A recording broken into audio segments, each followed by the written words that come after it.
Good morning students. आज हम आरोह गद्य खंड का दूसरा पाठ करने जा रहे हैं। पाठ का नाम है मियां नसीरुद्दीन। यह शब्द चित्र हम हशमत नामक संग्रह से लिया गया है। इस शब्द चित्र को लेखिका कृष्णा सोपती जी ने लिखा है। आइए हम पहले लेखिका कृष्णा सोपती जी के बारे में जान लें। जीवन परिचय। कृष्णा सोपती का जन्म 1925 ईस्वी में पाकिस्तान के गुजरात नामक स्थान पर हुआ। इनकी शिक्षा लाहौर, शिमला व दिल्ली में हुई।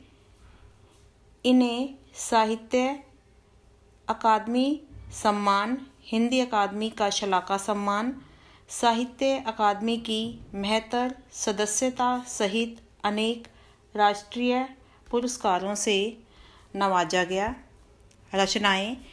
कृष्णा सोपती जी ने अनेक विधाओं में लिखा।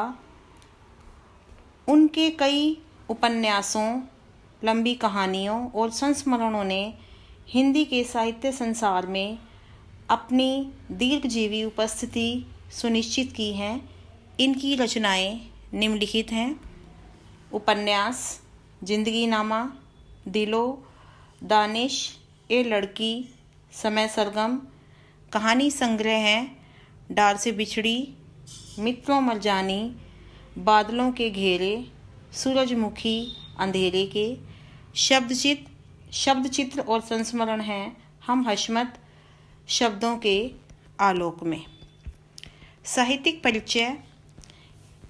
हिंदी कथा साहित्य में कृष्णा सोपती की विशिष्ट पहचान है। वे मानती हैं कि कम लिखना विशिष्ट लिखना है। यही कारण है कि उनके संयमित लेखन और साफ सुथरी रचनात्मकता ने अपना एक नित नया पाठक वर्ग बनाया है। उन्होंने हिंदी साहित्य को ऐसे कई यादगार चरित्र दिए हैं जिन्हें अमर कहा जा सकता है, जैसे मित्रों, शहनी, हशमत आदि।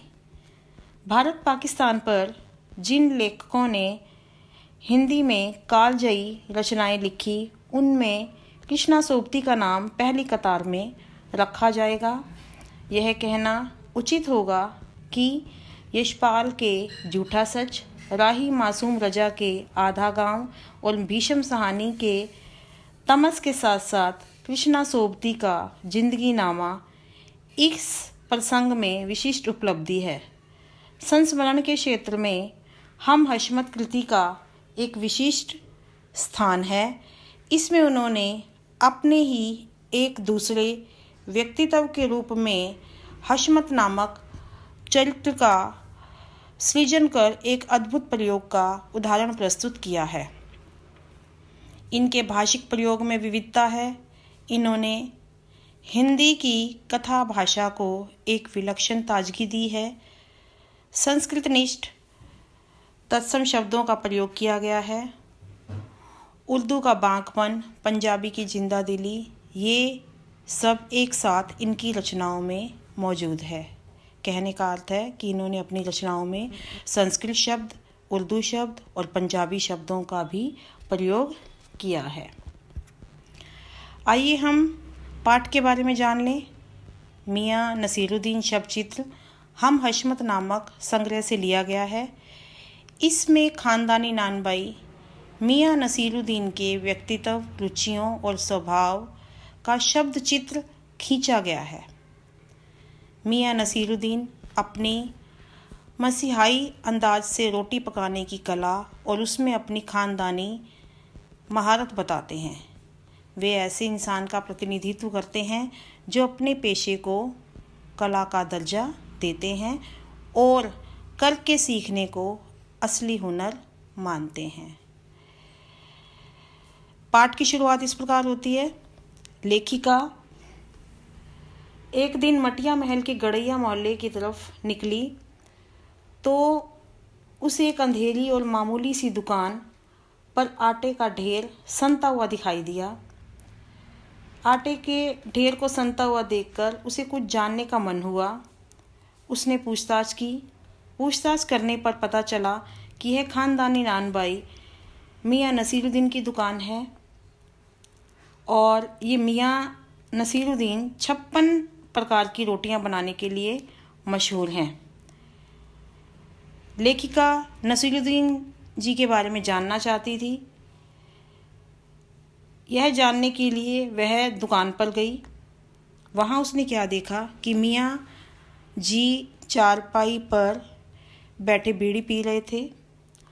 उनके चेहरे पर अनुभव और आँखों में चुस्ती व माथे पर कारीगर के तेवर थे। यानी मियाँ जी को देखने के बाद लेखिका को लगा कि मियाँ नसीरुद्दीन एक अनुभवी इंसान हैं। उनकी आंखों में चुस्ती दिखाई दी और उनके माथे पर एक कुशल कारीगर के तेवर भी दिखाई दिए। तो मियाँ नसीरुद्दीन से लेखिका ने बहुत सारे प्रश्न पूछे और उन्होंने भी उनके प्रश्नों के उत्तर दिए। लेखिका के प्रश्न पूछने की बात पर उन्होंने अखबारों पर व्यंग किया।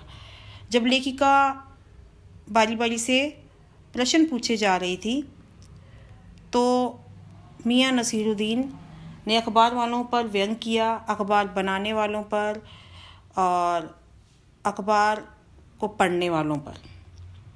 वे अखबार बनाने वाले और पढ़ने वाले दोनों को निठल्ला समझते हैं। निठल्ला का अर्थ होता है बेरोजगार या खाली। मियाँ नसीरुद्दीन के अनुसार जो लोग बिल्कुल खाली होते हैं या जिनको कोई काम नहीं होता, वही लोग अखबारों में काम करते हैं और अखबार को पढ़ते हैं। लेखिका ने प्रश्न पूछा कि आपने इतनी तरह की रोटियां बनाने का गुण कहाँ से सीखा? तो उन्होंने बेपरवाही से जवाब दिया कि यह खानदानी पेशा है।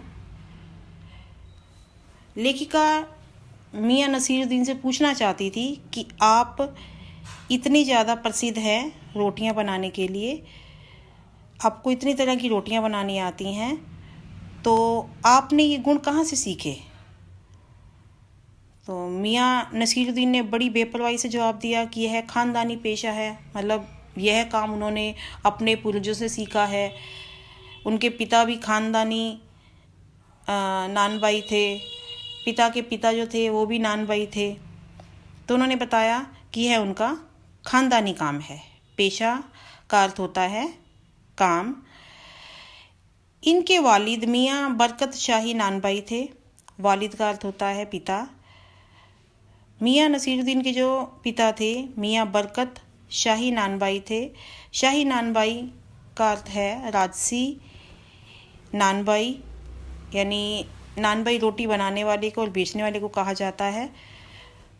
तो इनके पिताजी राजा के यहाँ पर रोटी बनाने का काम करते थे और उनके दादा आला नानबाई मियाँ कल्लन थे। उन्होंने ख़ानदानी शान का एहसास करते हुए बताया कि उन्होंने यह काम अपने पिता से सीखा। मतलब अपने ख़ानदान के बारे में बहुत गर्व महसूस कर रहे थे मियाँ नसीरुद्दीन। तो उन्होंने अपने ख़ानदानी शान का एहसास करते हुए बताया कि यह जो काम है खाना बनाने का, रोटी बनाने का जो काम है वो उन्होंने अपने पिता से सीखा। नसीरुद्दीन ने बताया कि हमने यह सब मेहनत से सीखा। अब नसीरुद्दीन जी ने बताया कि यह जो काम है रोटी बनाने का, यह काम उन्होंने बड़ी ही मेहनत से सीखा। जिस प्रकार बच्चा अलिफ से शुरू होकर आगे बढ़ता है या फिर कच्ची पक्की दूसरी से होते हुए ऊंची जमात में पहुंच जाता है, यहाँ पर उन्होंने मेहनत को शिक्षा के साथ जोड़ा है कि जिस प्रकार एक छोटा बच्चा अपनी शिक्षा की शुरुआत वर्णमाला स्वर या व्यंजन से करता है और उसे पढ़ता हुआ वो धीरे धीरे पहले कच्ची कक्षा में जाता है, फिर पक्की में जाता है, फिर दूसरी में जाता है और उसके बाद ऐसे करते करते वो सबसे ऊंची वाली क्लास में पहुंच जाता है। यहाँ कच्ची पक्की दूसरी, आज के युग में इसे हम नर्सरी LKG UKG कह सकते हैं कि ये सारी क्लासें पार करते हुए वो बच्चा अपनी हाई क्लास में जो ऊंची सबसे क्लास होती है उसमें पहुंच जाता है। तो मतलब अगर वो नानबाई अगर बने हैं तो उसके लिए उन्हें बहुत सारी मेहनत करनी पड़ी, छोटे छोटे काम भी करने पड़े, जैसे बर्तन धोना, भट्ठी बनाना, भट्ठी में आग देना, यह सब उन्होंने पहले सीखा।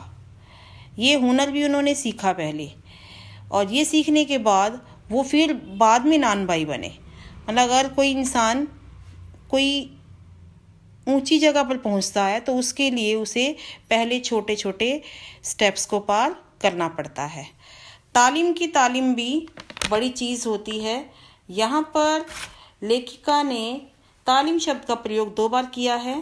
पहले तालीम का अर्थ है शिक्षा या प्रशिक्षण, और दूसरे तालीम का अर्थ है पालन करना या आचरण करना।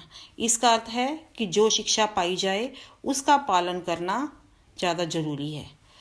मीन्स यहाँ पर अगर हमें कुछ शिक्षा मिलती है या हम कोई प्रशिक्षण लेते हैं तो उस शिक्षा या प्रशिक्षण पर चलना ज़रूरी होता है, तभी हम किसी मुकाम पर पहुँच सकते हैं।